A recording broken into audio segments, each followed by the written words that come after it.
everyone, I'm Obscure Girl. I like movies. I like weird movies. I like weird, trippy, obscure movies that I feel like no one has seen or is talking about. Whether that be because they're super old, or because the marketing was really bad, or because you're like, I think that was a fever dream I had when I was 5. I'm here to tell you it wasn't. Let's talk about it. So, if you can't already tell from all of this, all of this, I'm a spooky girl. And it's past July 5th, so it is officially spooky season. My year literally just goes, you know, the rainy time, summerween, spooky season, missing spooky season. So, without any further ado, because I can't wait anymore, can you? I'm going to give you my recommendations for top 13 spooky movies that you can check out this season that you wouldn't automatically think of. So when I was thinking of this list, I was thinking of different ways I could do it because there's just so many spooky movies in all different categories that I'm obsessed with that I'll watch all year long, but especially when the weather starts turning for the autumnal goodness. But then finally, I figured out, all right, I'm thinking of all these categories and I can't think of just one for each category. So guess what? This is part one of a two-part list that will seem almost identical, except all the movie recommendations will be different. We're going to have all the same categories, and I'm going in order of what least to most recommend. So it's going to be kind of like, all of these are great. I recommend all of them. That's why I made this list. But the end of the list is going to be the one I absolutely recommend above all others versus the first one, which I'm going to be like, yeah, you should totally watch, and then this one, and then this one. So, without any further ado, let's get going. Now, from the very nature of this list, this is going to be an as spoiler-free as possible episode. I'm mostly just going to be telling you the category, the movie, and a brief synopsis and why you should check it out. That's going to be for the most part. I will try my best to keep any spoiler slips out of these lips. I didn't mean to rhyme, but there we go. Anyway, starting off with our number one, our very first category is going to be Scooby-Doo. Because what says Halloween and spooky season more than that classic cartoon that we've always loved forever? So, my first one is going to be telling you that you should absolutely, absolutely watch this spooky season, The 13 Ghosts of Scooby-Doo. 13 Ghosts of Scooby-Doo. This is a fantastic limited series. It was 13 episodes. It's Scooby, Scrappy, Daphne, and a little boy that they kind of pick up, I guess. He's kind of like a little parentless street urchin type situation named Flim Flam. And if that name doesn't give you any kind of insight into what this character is like, oh my goodness. And the very, very best part of this, Vincent Price is in this series in every episode playing basically himself. He's playing Vincent Van Ghoul. And what happens is Scooby-Doo accidentally opens up this chest that contained the 13 most evil and dastardly ghosts known to man. And he and the gang have to go all over the world, basically, and they have to recapture these 13 ghosts and put them back in the box, basically. And each one is so different. It's really well thought out, and it's just spooky fun. It is just Halloween spooky fun. You got Scooby-Doo and just garnish in some Vincent Price and call it a day. I cannot think of anything more Halloween than that, and I watch the show every spooky season. It's normally how I kick off spooky season. Just like, all right, let's go. It's August. Let's go back to the Scooby-Doo. Sometimes it's July 7th. But anyway, check it out if you haven't already. Next, we have the Gothic category, which we might as well just rename the Tim Burton category because both movies I picked for this are going to be Tim Burton. Sorry, I'm a bit of a simp if you couldn't already tell. Sorry, not sorry. But the first one that I'm going to definitely recommend, if you haven't watched this in a while, Sleepy Hollow. Even if you have watched it in a while, it's a great movie. It is Tim Burton's take on the classic tale of Sleepy Hollow, with a little bit of a twist. Ichabod is a detective in this, not a teacher, and he gets assigned to go up to upstate New York and find Sleepy Hollow and basically figure out what's been going on with the string of murders that's been happening.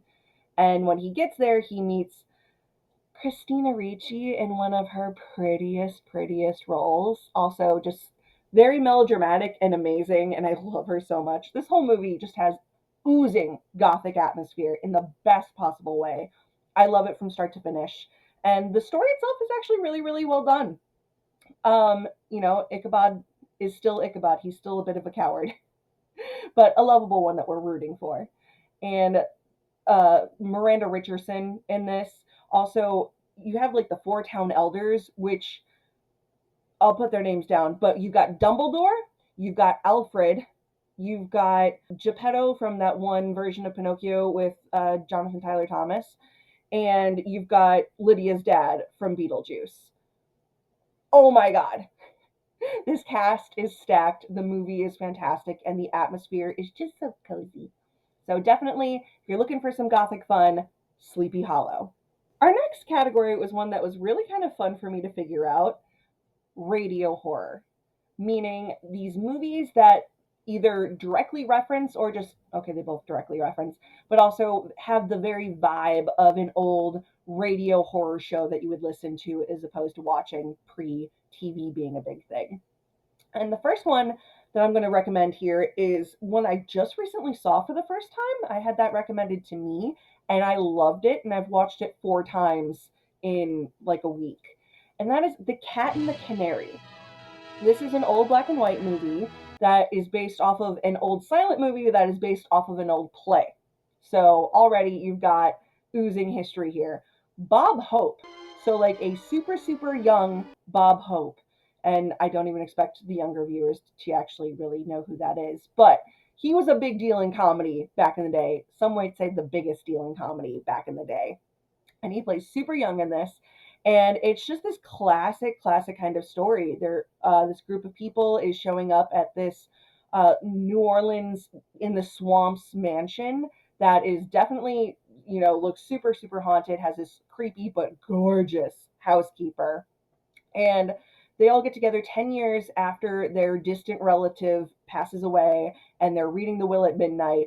And Bob Hope's character is actually like a radio star, and he's constantly meta calling out what's going to happen next.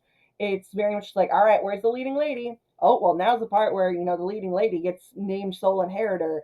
Okay, well, this is the part where this guy gets bumped off, and it keeps happening, and it's so funny. It is definitely a funny movie for sure. And of course there's supposed to be, conspiracies, and a escaped lunatic from an asylum, and the family conspiring against each other kind of thing. But it is creepy, it is funny, and it was so fun, and now I just want to recommend it to everybody because this was a great find. Our next category, and I'm going to tell you right now, a lot of these categories are very much like, a lot of these would fit into a lot of these categories, a lot of these overlap. I just did this for the specificity of it all, and here we go. So the next category is going to be a series, which again, it's not the first series I've even mentioned in this list so far. But this section could also be kind of referred to as the Flaniverse category. I haven't talked about it on this channel yet, except for my sign off. The rest is confetti. That comes from this show, The Haunting of Hill House. The show's a masterpiece. It's no notes except for thank you. It's an absolute masterpiece. And I will eventually end up talking about it, even if it's not that obscure of a show. But I feel like this is something that should be in a household name across the board. Like, this is a show that is so well done. I feel like it should be spoken of in the same kind of situation as the Marvel Cinematic Universe or the Universal, monster movies kind of thing. It is that good. Maybe not Universal Monsters, but like next level. It should be talked about as one of the greats because it is. It is based off of the novel, same name, Shirley Jackson's The Haunting of Hill House, which was then a 1950 or 1963 movie, The Haunting, black and white one, which I will cover on this channel because it's also so good. And then there was the 1999 2000 one with Catherine Zeta-Jones, which I'm one of the few people that actually liked that version, but that was before I read the book, saw the other properties, and knew what it was based off. I was like, okay, Okay, I get why people didn't like it, but I also still liked it. But then they made this show, which is loosely based, but still pretty well based off of the book. It's just set in modern time, and the characters are a family, the Crane family, and they are five kids, two parents, and the parents back in the day liked to flip houses. The mom was played by Carla Gugino, so pretty, and such an amazing actress. It's so pretty. Um, but and then they have these five kids, and something happens back when they are flipping this one house that is super haunted, and it's still affecting them to modern day. So there is a death in the family, and this show, on top of being genuinely spooky, genuinely well written, it also is one of the best portrayals of a family going through the loss of an immediate family member that I have ever seen. I unfortunately have had more than my fair share of loss of immediate family members, and I recognized family members in each one of these characters. And again, I'll do a deep, deep dive on the show at some point because I can't not. It means so much to me. But like there's the each of the kids are supposed to represent one of the stages of grief, which was really well done. And everywhere you look, and when you're in the house, when you're in that house, uh, there is constantly eyes on you at all times. There are so many statues and carvings, and not really portraits, mostly statues, and then ghosts.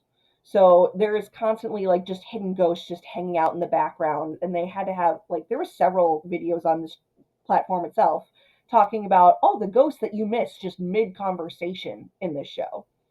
It's amazingly well done. It is super heartfelt. I literally started rewatching it again this morning while I was making chili because I'm in full fall girl fabulosity mode right now. Yes, give me my chili, give me my spooky stuff. I have to watch the series at least once a year, honestly, probably twice a year. It's just so good. Our next category goes to slashers. Because who doesn't love a good slasher nostalgia movie, right? The first one I'm going to mention is Nightmare on Elm Street 3 Dream Warriors. A Nightmare on Elm Street Part 3. Freddy's just around the corner. It's my favorite of the entire franchise, and I am a massive, massive Freddy girl. I have a whole wall of Freddy stuff in my horror room. Um, but this one is my favorite. I have all of the movies plus Freddy vs. Jason. Dream Warriors is my favorite. Nancy comes back from the original, and this time she's playing a psychiatrist that is helping kids going through similar situations. And it takes place at this asylum where all of these teenagers are having their own versions of issues, and Freddy comes back to pick off these kids one by one. It has some of the most creative deaths I've ever seen in any movie ever. It is Freddy at his absolute peak, one liner, gory goodness. That's the one where if you know it, welcome to prime time, bitch, comes from that movie. You actually also get Freddy's backstory in this movie, which is fantastic. And I just ate that stuff up because I will eat lore like it is that chili I'm going to have tonight. Oh my gosh. So that was fantastic. Patricia Arquette plays the main girl in this one. She's a teenager in this. And seeing her relationship with Nancy in this movie is also really, really good. And it really kicks off where the movie series goes from there. Like they had kind of that hiccup with the second movie, and then Dream Warriors picks it back up and really goes into this franchise that has a connected story, which is nice. And then it went off the rails again a little bit, but still, good times. Good times had by all. I highly recommend if you like your slasher movies, check out Nightmare on Elm Street 3 Dream Warriors. All right, so from 1980 something to 2024, I wanted to have a modern category in here just for something that you might not have seen yet.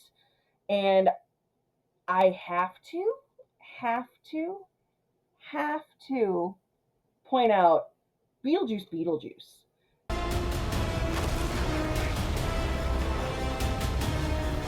the sequel to the original Beetlejuice, and now mind you, Beetlejuice is my favorite Tim Burton movie. Like, I am completely obsessed. I love it so, so much. And this sequel, I was so worried about, especially after Hocus Pocus 2. And that one was like, at first I was like, oh, awesome, more content. And then as I let the story sink in, was more and more disappointed with that and how it felt just like a money grab. This one did not feel like a money grab. This felt like a genuine continuation of a great story. It, you could tell all the actors that came back, as well as the new ones, put their heart and soul. They believed in this project. They had said multiple times they would not come back unless it was a good story, and I really think it was. Like, I know some people are just like, it's not the original. And it's not. It's not the original. And it doesn't have Gina Davis or Adam Baldwin in it. Alec Baldwin, sorry. But it still has Winona Ryder. It has Catherine O'Hara. And speaking of just living your best fall girl fabulosity, like Catherine O'Hara, like post Schitt's Creek, post when she got this resurgence of people being like, "Oh yeah, she's amazing."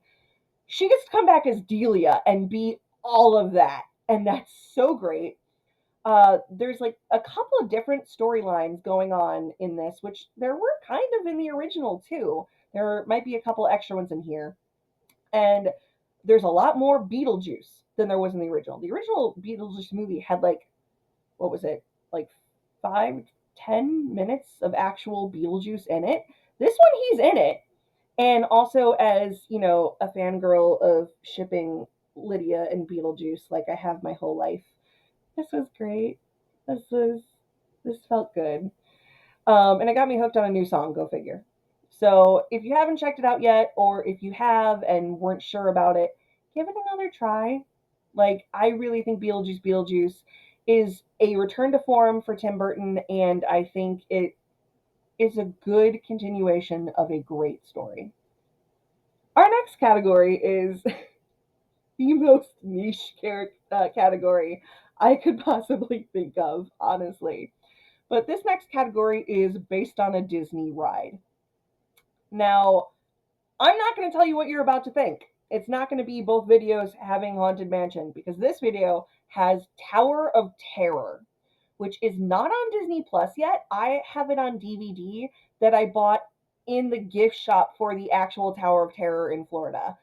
And this movie is amazing. It was a Disney Channel original movie. Steve Guttenberg, a teenage Kirsten Dunst, pre Bring It On, post Interview with the Vampire. And it is such a great movie.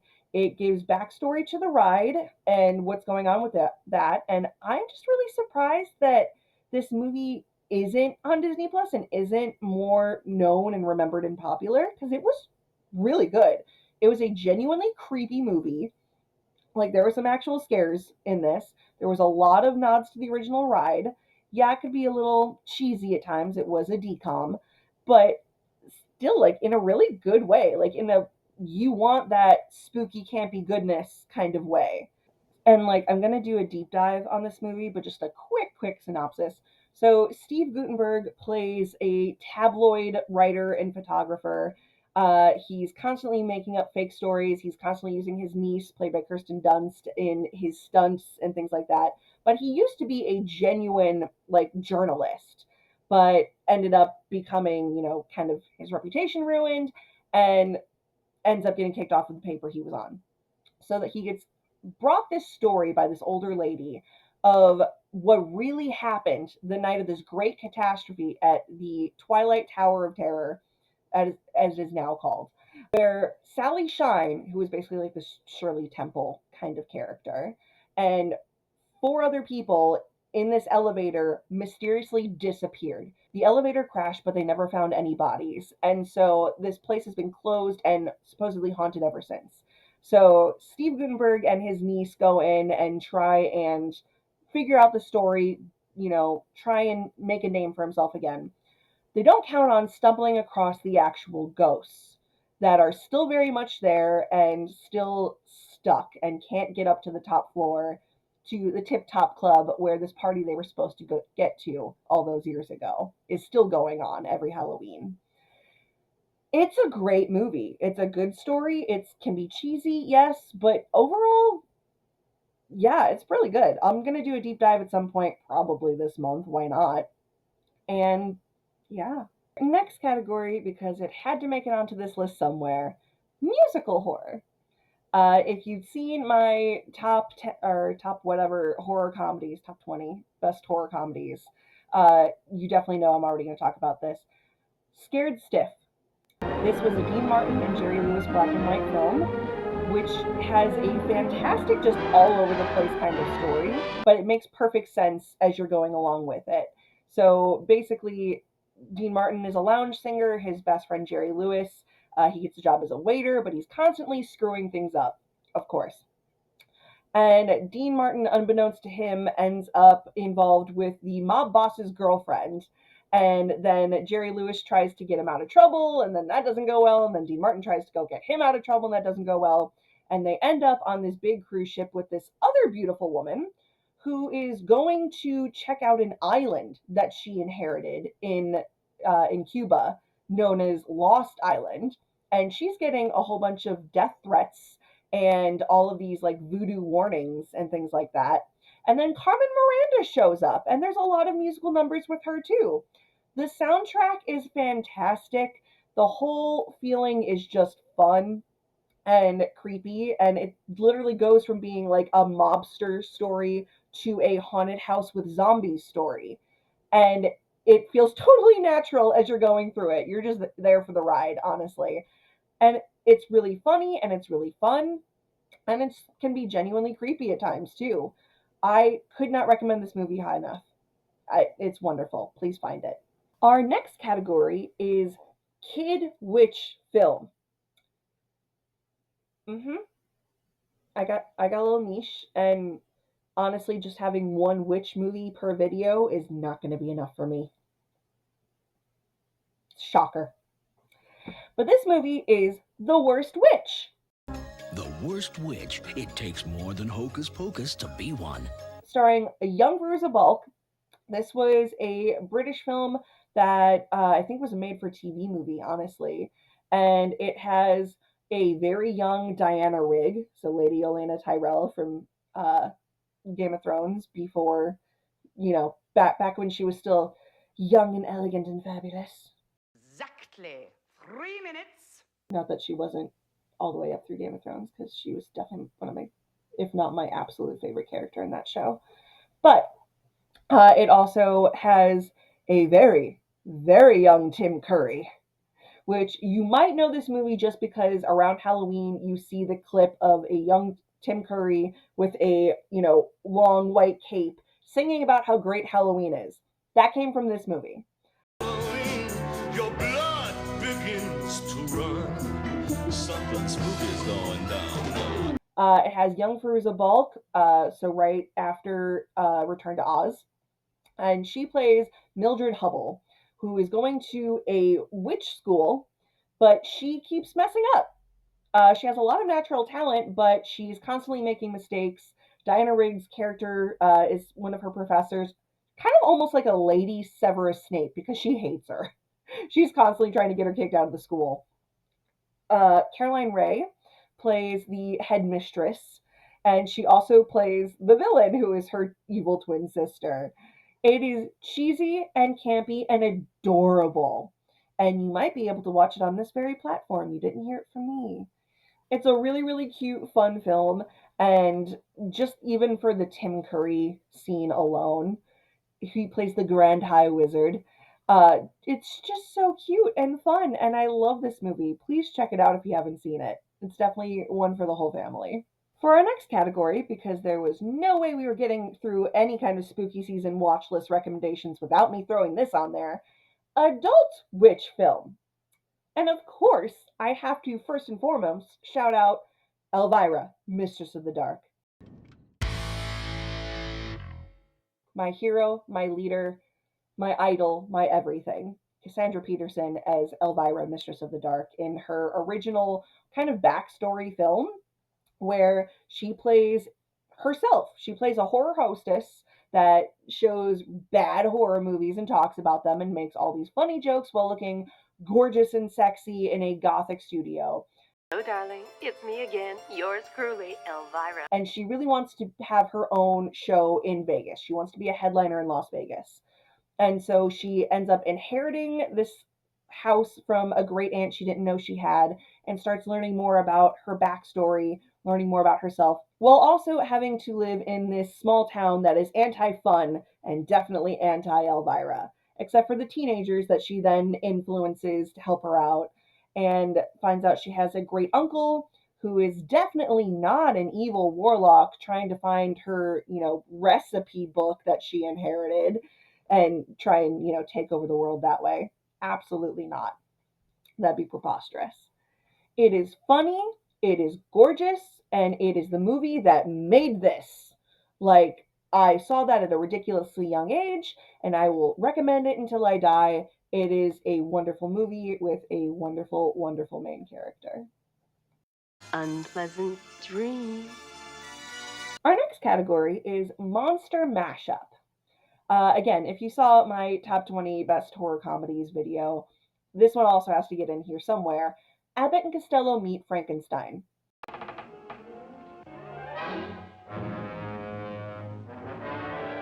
What is so amazing about this movie is it has almost completely the original Bela Lugosi's Dracula.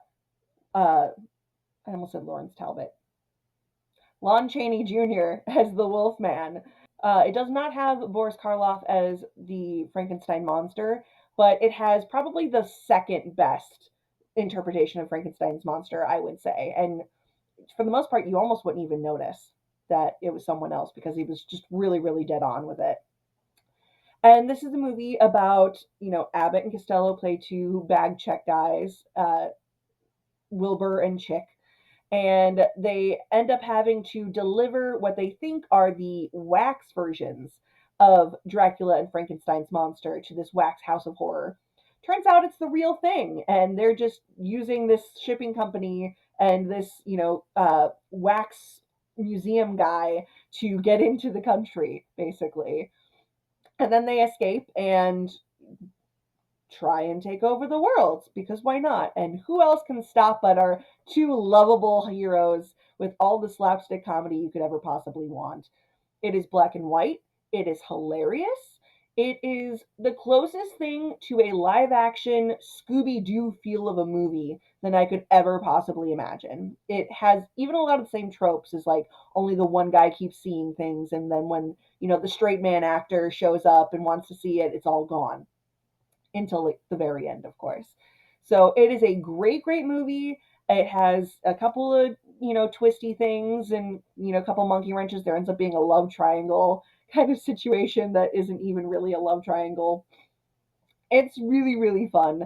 And I could not recommend it high enough. It is such a fun, crazy, funny movie. So we are now at our top two most recommended videos and categories. And our second most recommend is a double feature. Yes, I'm cheating just a little bit, but hear me out. The first double feature I really want to recommend is House on Haunted Hill. Not to be confused with The Haunting of Hill House. I know they're very similar titles. I confuse them frequently. However, very, very different. Pretty different. So, when I'm talking about House on Haunted Hill, I'm talking about the original with Vincent Price and the remake with Jeffrey Rush. And they're very different vibes of movies, but the main story stays the same for both. And the main story is main guy I just said name of is a millionaire or billionaire, depending on which year the movie was made. And he is in a very, very, very unhappy marriage with a very beautiful woman. And she wants to have a birthday party in a haunted location with all of their friends, make it a whole society bash. He, on the other hand, wants to turn her birthday party into a stunt, basically. And for this stunt, he ends up switching out the guest list to people that will need the money, that will desperately need the money. And he offers anyone who stays the entire night a lot of money to stay through the entire night, while also trying to pull little, tricks and spook them throughout the evening. What's really fun about both is just how much the main married couple hates each other. You remember the fun we had when you poisoned me? The Vincent Price version, especially, him and his wife are just so catty, but also so posh when they're, just bashing on each other. It's really, really fun to watch. And then with the Jeffrey Rush version, it's a little bit more vicious, a little less fun and like, oh, like good one kind of thing. But still, it is a really, really cool factor between both movies is just how much they hate each other. And then both versions have a, innocent final girl kind of character that she ends up getting a lot more than she bargained for thrown at her. And that, I'd say, for the most part, is where the similarities kind of end. The original was set in a haunted house. The remake was set in a haunted asylum, where a massive, like massacre happened several years before. And I will throw out there. So first of all, the remake of House on Haunted Hill is my favorite feature length scary movie. I love it. I love the lore of it. I love the look of it. I love the spooks. I love, the characters and the writing. I genuinely enjoy this movie. The original I love as well, just for the Vincent Price of it all and how it's a very elegant, scary movie kind of thing. It's black and white, it's William Castle, it's a lot of fun. The effects are not good, but also in the remake, the effects are mostly better with the exception of the final big bad, which not gonna lie, kind of looks like an early 2000s computer screensaver, but in dark mode. But everything else is really, really good with it. And I'll throw out that the first time I watched the remake, I was with my cousin and we wanted to rent Clue from the library.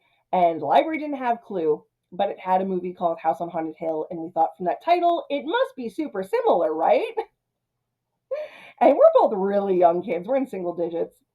And of course, back then the library didn't have the actual cover for movies. It had, the same like brown or orange cover for all movies with a title at the end. So we rent this, and the intro is a flashback kind of thing from what originally happened in the asylum. And we're watching this, and this is getting really gory really, really fast, and gets to a point where someone gets a bouquet of freshly sharpened pencils through the neck. At which point we very quickly realized this is not like Clue, and my dad was not happy with us.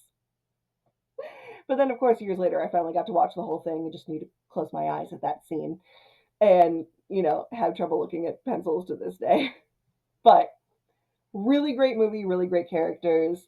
Chris Kattan plays like a comic relief in it, and he's really funny.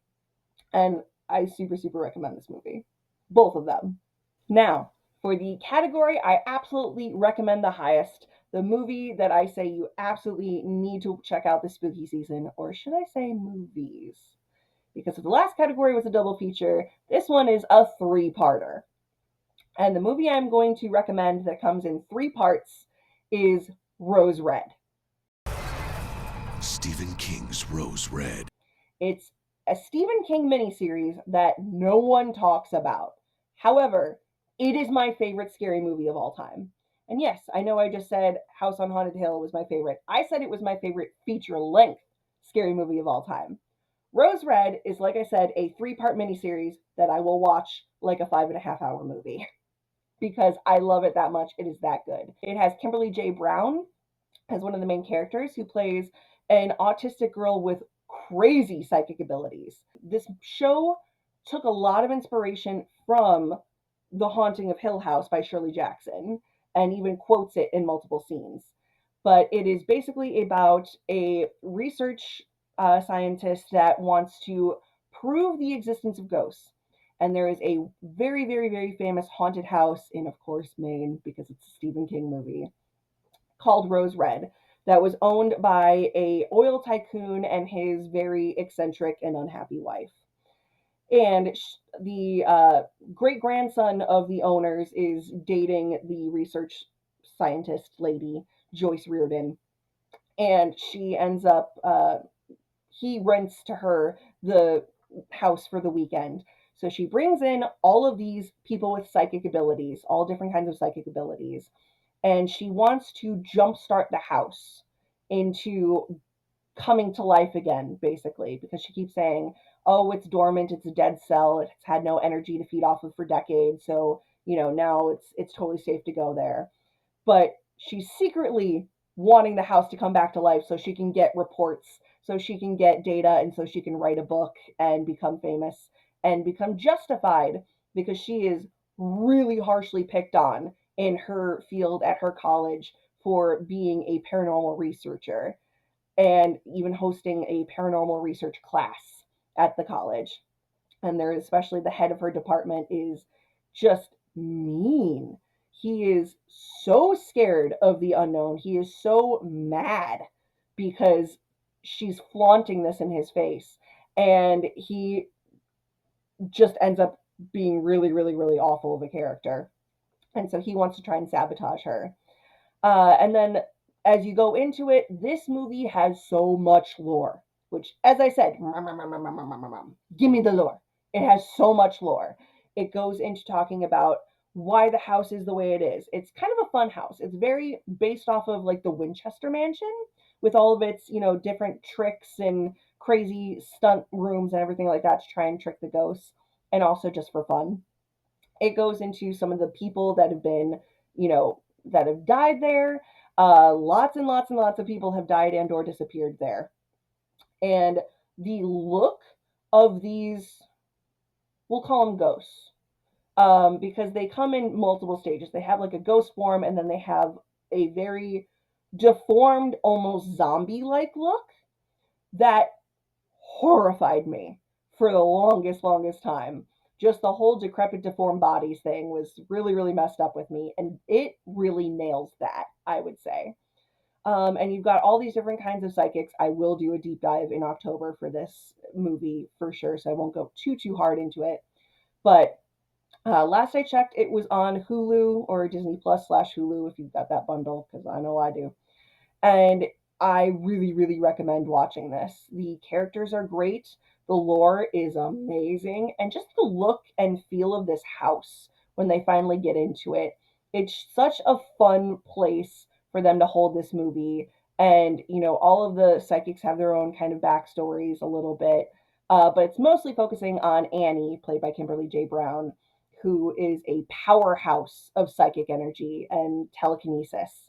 And the spirits of the house very much resonate with her, especially. And it is such a fun watch. Cannot recommend it high enough. Obviously, it is the highest on this list for a reason. Please check out Rose Red if you are feeling those creepy vibes. And also, again, it's a Stephen King miniseries that no one talks about. I watch review after review of Stephen King miniseries, and no one mentions this one.